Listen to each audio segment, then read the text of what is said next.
Hi, this is Sergeant Betsy Brander-Smith with the National Police Association, and this is the NPA Report.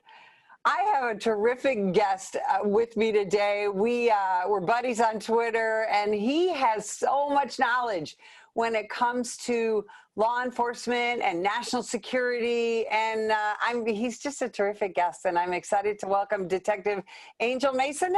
Welcome. Thanks for having me. Pleasure to be here. So, Angel, based on your decades of experience and your decades with NYPD, can you explain what stop and frisk was and why it was so good for the safety of the citizens of New York and why it's a bad thing that we got rid of it? Can you talk about that a little bit? So, stop and frisk was basically a tool to get guns off the street, right? As I worked in anti-crime, which is basically plainclothes patrol. I did that for about a year and a half, right around the time where the Amadou Diallo shooting occurred in the Bronx, in the 4th-3, the street crime shooting. We would target areas, high crime areas, right? And the people we stopped usually either A, fit a description, or in my case, I worked in a predominantly Black and Hispanic neighborhood. So the people I stopped were Black and Hispanic. If I was working on Madison Avenue and the bulk of the crimes being committed were by white individuals, I would have been stopping white individuals for stop, question, and frisk, right? The people wanted it there. Most of the community, when they saw us, jumping out of the cars and grabbing people and searching them or speaking to them first, obviously, letting them know why we're stopping them. They wanted us there. Most of the community appreciated the work we did, right? Usually we would be sent to a specific area if there was an uptick in shootings or if there was a recent, like a homicide or robbery pattern going on. And it was a really useful tool in getting guns off the street. The perps knew that we would do it. So therefore they would hesitate, to walk around armed. Now, as we can see in the city, in New York and other metropolitan areas, right? There's no repercussions for walking around armed, right? They're not afraid of, 3 guys jumping out of an unmarked police car or a taxi that looks like a police car. Now they're looking for blue and whites, right? Or whatever color the agency's cars are. And they're not worried about people jumping out in plain clothes because they know they just have to deal with uniformed officers. So obviously it's an uptick in crime, uptick in, violence, and unfortunately, homicides. Well, and when we see this uptick in crime, it's very often in neighborhoods where, people rely on the police, right, to help protect Absolutely. them and protect their children. It just seems Absolutely. so silly to get rid of a tool. How did stop and frisk become so politicized? So one of the reasons was what I mentioned before, the Amadou Diallo shooting, right? He was an African immigrant, a taxi driver, and they were addressing a rape pattern in the Bronx. He happened to fit the description. There was a language barrier. They questioned him. He reached, and there was contagious fire, as they like to call it, right? Mm-hmm. One round by one of the officers. Everybody else started shooting. They thought they were getting shot back because it was in a hallway, right? Because the rounds were ricocheting. Boom, boom, boom, boom, boom, boom, boom. Unfortunately, he lost his life. So that brought it into the spotlight. And then, of course, the vultures, right, like Al Sharpton and people of that nature, right, they jump onto the bandwagon and they start saying, well, this is systemically racist stuff. Police are, hunting our people like predators, and we're the so-called meat, for the predators.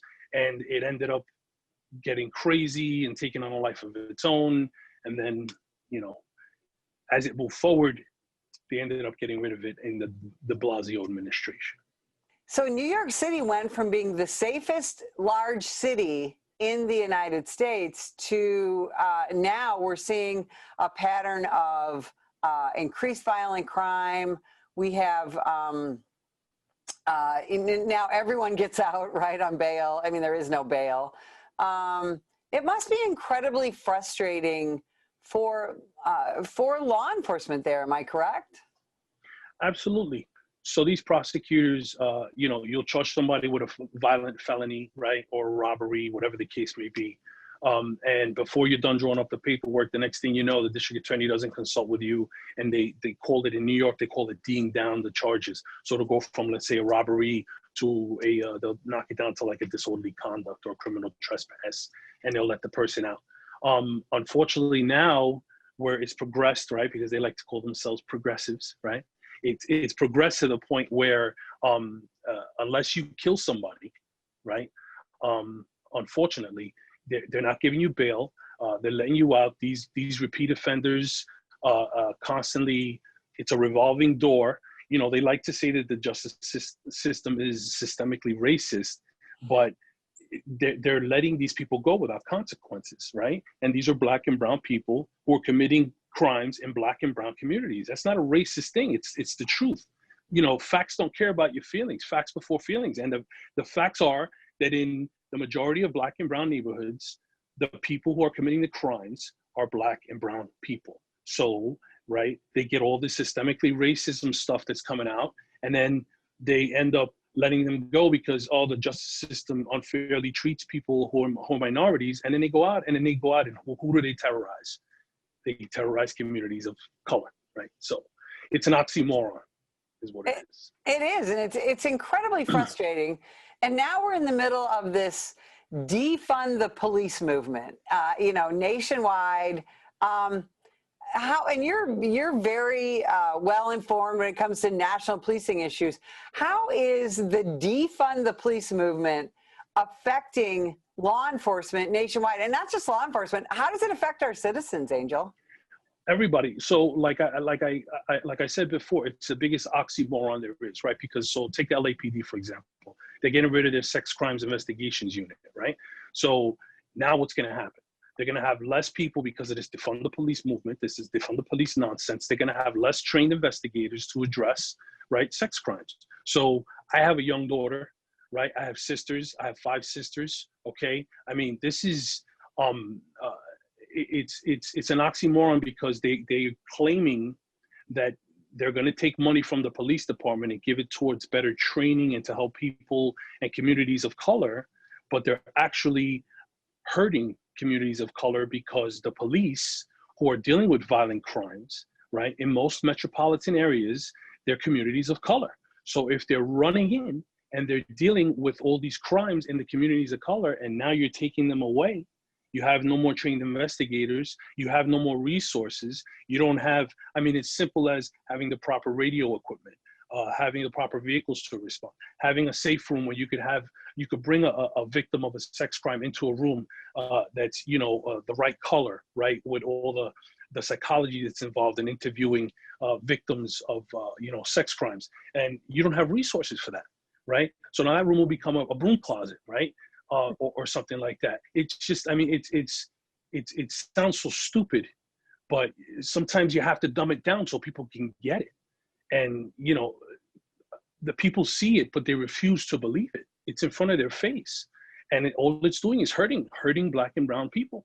That's all it's doing. It's an oxymoron. It's the ultimate oxymoron. And you make a good point that some of the most vulnerable people who are going to be hurt by this are women, young women, you know, and that's the thing too. I have daughters, I have a granddaughter, you know, and this is just frightening because we aren't going to have the resources to be able to deal with these predators, to be able to not only investigate, but to prosecute these crimes against women, not just sexual assault, but domestic violence. You know, we're going to have what? Uniformed social workers respond to domestic violence calls and do what? Negotiate a settlement in the household? It's ridiculous. It's ridiculous. Just last week, there was a domestic violence call here in New York City. 2 officers went there. The victim went to the precinct, got them. They went back to the house. And what ends up happening? They both get shot.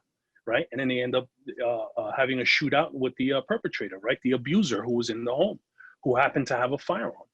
What's a licensed therapist going to do in that situation? And it's certainly not to diminish the work that they do, right? It's important work to work together, right, in conjunction with the police department, to have a collaboration so that at the end of the day, you take them to victim services and you have therapists that deal with them. But on a street level, it can't happen. It can't happen. It's too dangerous. It goes from 0 to 100, and you know this. I'm preaching to the choir. 0 to 100 in a split second. The caca hits the fan, and life changing decisions. And you can't have a therapist doing that in the street. It just doesn't make sense. Exactly. And, I mean, and you and I have been involved in law enforcement for so long, and we got involved in this because we wanted to help people. We wanted to help our communities. And now, do you think people are leaving this profession? I mean, what do you see in New York and around the country? Absolutely. So in New York, I mean, there's 40 cops a day retiring.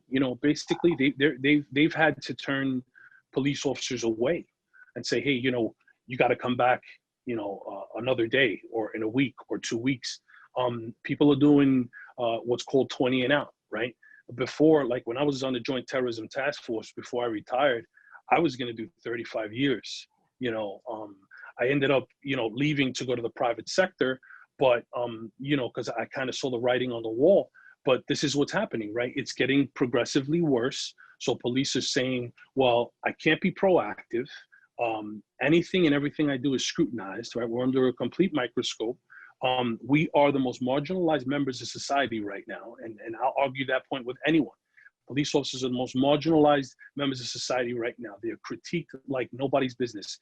I'm risking my pension, I'm risking my livelihood, and ultimately I'm risking my life, right? Because when I go into a situation where I may have to use deadly physical force, that split second where I say, wait a second, the camera's watching, did I do everything I had to do? Lights out, you're done, you're gone. And so, yeah, they're leaving in droves. It's really, really sad. And then now the next challenge is going to be to get the young people who want to make a difference, who want to make a change, who still believe in law and order, because there are a lot of young people out there that still do, to get them to pick up the ball and run with it. And there's problems in recruiting across the country. Okay, nobody wants to become a cop because of all the reasons I explained before.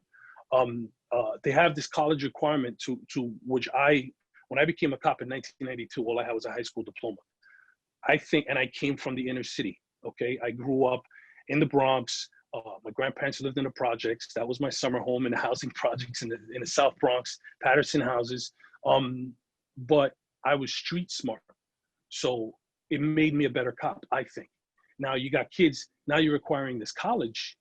Why? College doesn't make you a better patrol officer. Maybe to get into management, I can see it, but to become a cop, what do you need college for? So you can't get kids in the inner city who can't afford to go to college, like myself. I couldn't go to college because I had to work to help my mother pay the bills. Mm-hmm. So if they had college requirement back then, guess what? I wouldn't have been a cop. So it's a horrible challenge. Exactly. And now we can't even, it's hard to get people to come and commit to being an inner city cop where they grew up. I know one of the things we're seeing is people, if they're able to, they go west or they go south. They go to places where law and order, places like Florida or Arizona or Wyoming, where law and order is still a thing. And so is New York and Chicago and LA, are they going to run out of cops eventually? I mean, so when I got on the job, there was about 38,000 of us, right? They like to say that we were like the third largest army in the free world, the NYPD. Now there's about 33,000. So you're talking about 27 years ago, 28 years ago. I mean, the numbers are dwindling and we're going to end up running. So what happens is, right, then they're going to start having to forget about college. They're going to have to start, lowering the requirements, right? The qualifications that you're going to need. So a person that's going to go to a psychological evaluation, whereas before, when you had people kicking the door down to take the job, they were going to be they were going to be disqualified. Now it's like, oh, well, the person, whatever criteria doesn't actually meet it, but we're desperate. So we need a warm body in a uniform or in a patrol car. And that's just what they're going to do. They're going to put a warm body in the job someone who's not qualified, someone who's never had to use their hands to get into a physical altercation in their life, and someone who's going to put themselves, their fellow officers, and the public at a greater risk. So again, it's another oxymoron. They're hurting Black and brown communities, and they're claiming that they're helping, and it's not helping. It's not. Yeah, it's all incredibly frustrating. And when we talk about, for example, in New York, NYPD just has to deal with so many different things. And you were on the Joint Terrorism Task Force. One of the things you don't hear a lot of talk about anymore is radical Islam. Are we at risk, at continued risk for terrorism attacks in this country? Or has that all just gone away when we talk about defunding the police now? Well, we know it's kind of a rhetorical question. We know it's not going away. These people are watching us and they're salivating, chomping at the bit. They love it. The political climate in this country is totally out of control. The hatred, the disdain for law enforcement is totally out of control. These people are salivating, chomping at the bit, and waiting for an opportunity to get at us when we least expect it. Just like they caught us with our pants down on September 11th. They're waiting for another opportunity, trust and believe. They're relishing in the fact that we're rotting from within and we're eating our own. There are so many plots and so many things that are disrupted by the intelligence community in this country, with the help of the local Joint Terrorism Task Force, the various offices in the country, that the public has no idea. And all this stuff, this defunding the police, guess what? It costs a lot of money to send what they call a TFO, a task force officer, from a small, police department in rural California to send them, to detail them out to the Joint Terrorism Task Force, in LA or in Sacramento or wherever it is. It costs money, and you get no money, you get no cops, you get no TFOs, you get no police. So there are no task force officers on the JTTF, and it ends up elevating itself, right? There's no help from local law enforcement, and the threat for terrorism, domestic, foreign, and domestic, is real. It's never going to go away. Absolutely, and that's what when we talk about defunding the police, what goes first is, of course, training.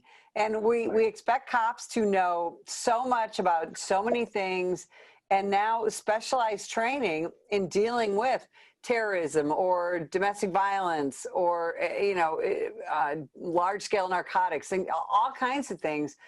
The training's not going to be there, right? We're going to end up with, like you said, very basic cops in very basic patrol cars to go out and do very basic policing. And that's not what keeps our people safe. Absolutely not. I mean, look at ICE, for example, right? ICE is a huge part of protecting the borders in this country. And they want to attack ICE, these politicians like Ilhan Omar and Alexandria Ocasio-Cortez, defund ICE, abolish ICE. ICE protects Black and brown folks from human trafficking, from drug smuggling, from weapons trafficking.